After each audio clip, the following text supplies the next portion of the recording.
Video کو آگے بڑھانے سے پہلے ذرا آپ اس معصوم بچے کے والد کا حال دیکھیے۔ ہے کمی تو بس میرے یار کی جو تہے مزار چلا گیا۔ السلام علیکم ناظرین، آج میں آپ لوگوں کے سامنے جس وجہ سے آیا، جس موضوع سے آیا، اس کی جو بنیاد ہے وہ شاید آپ لوگ مجھ سے پہلے جانتے ہوں گے۔ جی ہاں، ہمارا جو ضلع ہے کپواڑہ ضلع کے ایک علاقے میں، آورا کے علاقے میں ایک معصوم بچے کا قتل کیا گیا۔ یہ جو بچہ تھا، اس بچے کو پہلے اغوا کیا گیا اور اغوا کرنے کے بعد اس کا بے رحمی سے قتل کیا گیا اور قتل کرنے کے ساتھ اس کو جنگل میں پھینکا گیا۔ آج ہماری سوسائٹی، ہماری جو معاشرہ ہے، ہمارے جو لوگ ہیں، خاص کر کے جو مسلمان جو کشمیر میں رہتے ہیں، ان کی حالت کیسی ہو چکی ہے، یہ خونخوار بھیڑیے بن چکے ہیں۔ پہلے میں آپ کو ایک بات بتا دوں کہ یہ جو معصوم بچہ تھا طالب احمد، 15 فروری 2022 کو اس کو گھر سے اغوا کیا گیا اور اغوا کرنے کے بعد اس کا بے رحمی سے قتل کیا گیا اور اس کو جنگل میں پھینک دیا۔ پھینکنے والے بھی ہم، قتل کرنے والے بھی ہم اور اغوا کرنے والے بھی ہم، FIR لکھانے والے بھی ہیں ہم اور رونے والے بھی ہم۔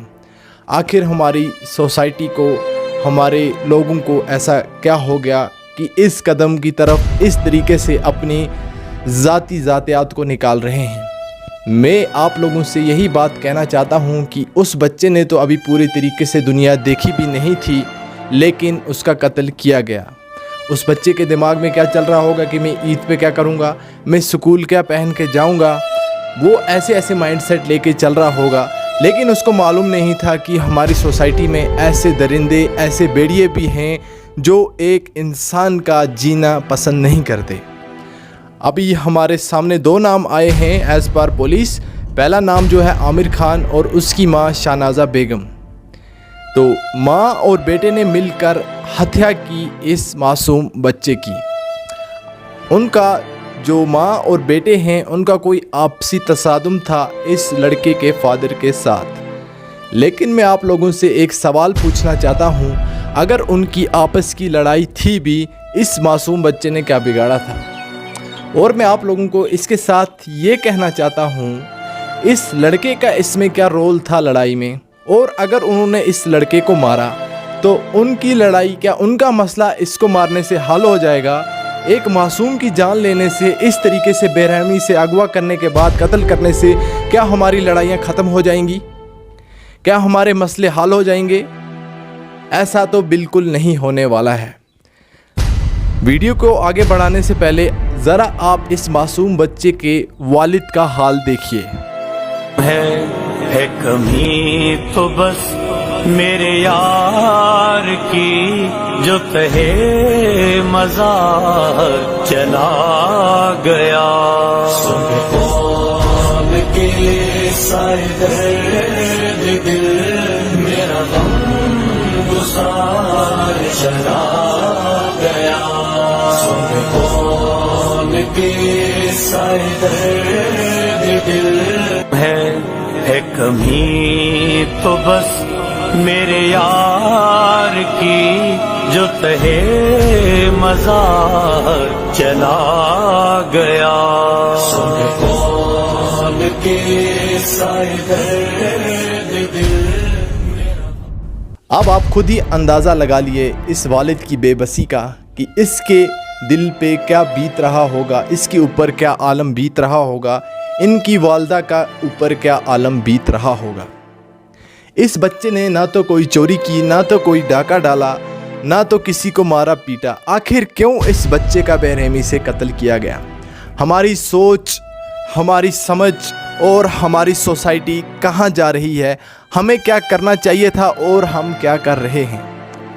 ہم کشمیر میں رہنے والی تو میجورٹی ہے، اور جو اللہ تعالیٰ نے ہمیں اس دنیا میں بھیجا، اللہ تعالیٰ نے مسلمانوں کو اس دنیا میں بھیجا تاکہ امن پھیلے۔ لیکن ہم مسلمان، آج اگر کوئی مسلمان گر جاتا ہے تو ہم اس کے اوپر سے چل کے آگے نکلتے ہیں، نہ کہ اس کو اٹھانے کی بات کرتے ہیں۔ الٹا کہ ہم یہ سوچتے ہیں کہ اگلا انسان کیسے گرے گا، اگلا انسان کیسے برباد ہوگا۔ ایک بات میں اس کے ساتھ آپ کو اور بتا دوں، جو کوئی کسی کو برباد کرنا چاہتا ہے، اللہ تعالیٰ اس کو اس انسان کے برباد ہونے سے پہلے ہی برباد کر دیتا ہے۔ اب جن بھیڑیوں نے، جن خونخوار درندوں نے اس معصوم بچے کا قتل کیا، کیا قتل کرنے سے ان کا مسئلہ حل ہو گیا؟ حالانکہ قتل کرنے سے ان کی زندگی اور ہی تباہ ہو گئی، اور یہ معصوم بچے نے تو اپنی جان دے دی، وہ بھی نہتا بچہ جس نے کوئی گناہ نہیں کیا تھا، جو بالکل معصوم تھا۔ اس معصوم نے سزا بھگتی ہماری بے علمی، ہماری ناسمجھی کی وجہ سے۔ ہمیں اس بات سے سبق لینا چاہیے کہ ہماری سوسائٹی میں اس طریقے کی چیزیں بالکل نہیں ہونے چاہیے، یہ کرائم بالکل الاؤڈ نہیں ہونے چاہیے۔ حالانکہ پولیس نے اپنا کام بہت ہی اچھے طریقے سے کیا کہ 3 ہفتوں کے اندر جو مرڈرر تھے ان کو پکڑا، اور انہوں نے خود اپنا جو یہ جرم ہے ایکسیپٹ کیا۔ ہمیں تو سبق یہی لینا چاہیے کہ یہ جو ہو رہا ہے یہ بالکل نہیں ہونا چاہیے۔ ہم لوگوں کو اللہ تعالیٰ نے کس لیے بھیجا ہے؟ ہمیں دنیا میں فساد مچانے کے لیے نہیں، قتل کرنے کے لیے نہیں، بلکہ دنیا میں امن پھیلانے کے لیے اللہ تعالیٰ نے ہمیں بھیجا ہے۔ تو یہ جو چیزیں ہماری سوسائٹی میں کل وہاں پہ ہوئی، آج اور کہیں بھی ہو سکتی ہے، ان چیزوں کو سخت سخت پابندی آئے تبھی ہوگی جب ہم لوگ سمجھیں گے، سوچیں گے، اسلام سیکھیں گے، دین سیکھیں گے، علم سیکھیں گے، نالج سیکھیں گے، اور اس کو سمجھیں گے، اور اس کو سمجھنے کے ساتھ اس پر چلیں گے۔ اب یہ جو عورت ہے جس نے اپنے لڑکے کے ساتھ مل کے اس معصوم بچے کا قتل کیا، اس معصوم بچے کے فادر کے ساتھ جو بھی تعلق تھا، حالانکہ جو بھی ہوگا، جو بھی ان کے کرائسس تھے، لیکن ان کو اس نتیجے پہ نہیں آنا چاہیے تھا کہ ایک معصوم بچے کو قتل کر دیں۔ یہ کسی چیز کا بھی حل نہیں ہے۔ حالانکہ جس طریقے کی بھی ان کی لڑائی ہو، جس طریقے کا بھی ان کا آپس میں دشمنی ہو، لیکن ان چھوٹے معصوم بچوں نے کیا بگاڑا ہے؟ ہم اپنے ہی جو فیوچر ہے اس کو تباہ کرنے پہ تلے ہوئے ہیں۔ ہمیں اتنی سوچ نہیں ہے ہمیں کرنا کیا چاہیے، اور ہم ایک دوسرے کے فساد میں اس معصوم بچے کا قتل کیا جا رہا ہے۔ ہمیں اس بات سے سبق لینا چاہیے، یہ چیزیں ہماری سوسائٹی میں بالکل بھی ایکسیپٹیبل نہیں ہیں۔ حالانکہ انڈین لا میں یہ سب چیزیں بھی بالکل ایکسیپٹیبل نہیں ہیں۔ تو ان درندوں کو زیادہ سے زیادہ اور کڑی سے کڑی سزا ملنی چاہیے، میری گورنمنٹ سے یہی اپیل رہے گی۔ اور جو اس بچے کے پریوار ہیں، میں دل سے بڑی اداسی ظاہر کرتا ہوں ان کے لیے۔ تو یہ ہمارا جو ویڈیو تھا، ایک میسیج تھا ہمارے ویڈیو کا یہی آپ تک، کہ ہمیں سوچنے اور سمجھنے کی ضرورت ہے۔ یہ چیزیں کرنے سے، کوئی کسی کو مارنے سے، کسی کا قتل کرنے سے، یا کسی پر ظلم کرنے سے کسی کا مسئلہ حل نہیں ہوتا ہے، بلکہ کہ مسئلے الٹے بڑھ جاتے ہیں۔ افسوس اور شرمندگی کے ساتھ مجھے آپ لوگوں کے سامنے آج آنا پڑا۔ تو ناظرین، ہمارا جو ویڈیو تھا، ہمارے ویڈیو کا میسیج آئی ہوپ آپ تک پہنچ چکا ہوگا۔ تو ویڈیو کو آپ زیادہ سے زیادہ شیئر کریں۔